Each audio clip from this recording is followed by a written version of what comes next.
आइए दोस्तों, मैं आपको सुनाती हूँ मीनू और चिड़िया के घोंसले की कहानी। एक समय की बात है।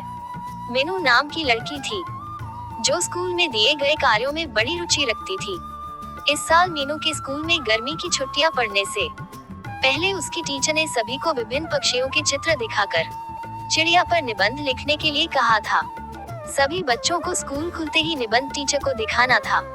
जब टीचर ने बताया कि उन पर निबंध लिखना है और सबसे अच्छा लिखने वाले को इनाम में उसे किताब मिलेगी। उसके बाद स्कूल की गर्मियों की छुट्टियां पड़ गईं। इस साल की छुट्टियों में मीनू रोज पास के ही बगीचे में जाकर पक्षियों और उनके घोंसले देखने लगी। उस बगीचे में गोरैया, दर्जन, लवा जैसे बहुत से पक्षी आते थे। टीनू बगीचे में आने वाली हर चिड़िया को पहचानने की कोशिश करती और उन्हें गौर से देखती रहती। टीनू देखती थी कि हर चिड़िया एक एक घास, पत्ती, पंख आदि को जोड़कर कैसे अपना घोंसला बना रही है। उसके मन में होता था कि चिड़िया को घोंसला बनाने के लिए कितनी मेहनत करनी पड़ती है। टीनू चाहती थी कि वो किसी तरह से उन पक्षियों की मदद करे। एक दिन टीनू ने देखा कि पास के बगीचे में बदमाश लड़कों ने लवा चिड़ियों का घोंसला तोड़ दिया है। टीनू को ये देखकर बहुत दुख हुआ। उसने सोचा कि क्यों न मैं इनके लिए खुद एक दो घोंसले बना दूं। शायद ये इसका इस्तेमाल कर लेंगी। टीनू को लगा कि वो कुछ ही देर में घोंसला बनाकर तैयार कर देगी। लेकिन टीनू पूरा दिन तिनकों और दूसरी चीजों से चिड़िया का घोंसला बुनती रही। बड़ी मुश्किल से जब घोंसला तैयार हुआ तो घोंसले को पेड़ पर टिकाने के लिए कुछ मिला नहीं। टीनू की माँ ये सब देख रही थी। तभी टीनू ने माँ को बताया, देखिए न, मैंने चिड़िया के लिए एक घोंसला बनाया है, मगर यह उतना सुंदर नहीं है जितना चिड़िया बनाती हैं। मैंने सोचा था आसानी से एक सुंदर घोंसला बन जाएगा, लेकिन ऐसा हुआ नहीं।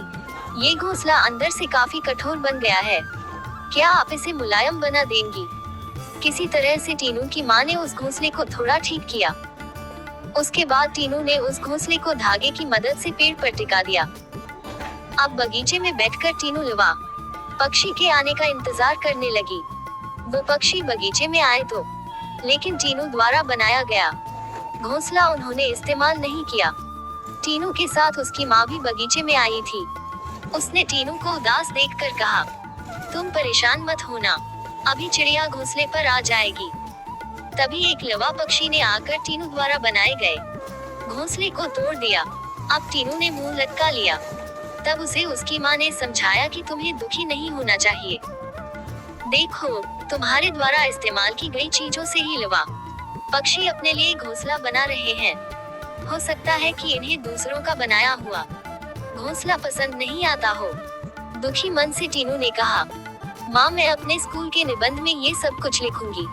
कुछ देर बाद टीनू ने कहा, माँ, आपने देखा कि लवा पक्षी अपना घर झाड़ियों में बना रहे हैं? जवाब में टीनू की माँ बोली, हाँ बेटा, मैंने सुना था कि लवा पक्षी अपना घोंसला किसी के घर के रोशनदान या पेड़ पर ही बनाते हैं। आज यह नई बात पता चली है। कुछ और दिनों बाद टीनू ने लवा पक्षियों के बारे में एक और बात जानी कि वो सीधे उड़कर अपने घोंसले में नहीं जाते। घोंसले से कुछ दूर ठहरकर इधर उधर कूदते हुए वो अपने घोंसले तक पहुंचते हैं, ताकि किसी को उनके घोंसले का पता न चले। थोड़े ही दिनों में स्कूल की गर्मियों की छुट्टियां खत्म हो गईं। टीनू ने स्कूल जाकर लवा पक्षी के बारे में लिखा और निबंध प्रतियोगिता जीत ली। इनाम में मनपसंद चिड़ियों वाली किताब मिलने पर टीनू खुश हो गई। प्रतियोगिता जीतने के बाद भी टीनू रोज चिड़ियों की चहचहाहट सुनने के लिए उस बगीचे में जाकर घंटों बैठती है, मानो उसकी चिड़ियों के साथ दोस्ती हो गई हो। कहानी से सीख। चिड़िया के घोंसले की कहानी से यह सीख मिलती है कि छोटी छोटी बात पर मन दुखी नहीं करना चाहिए।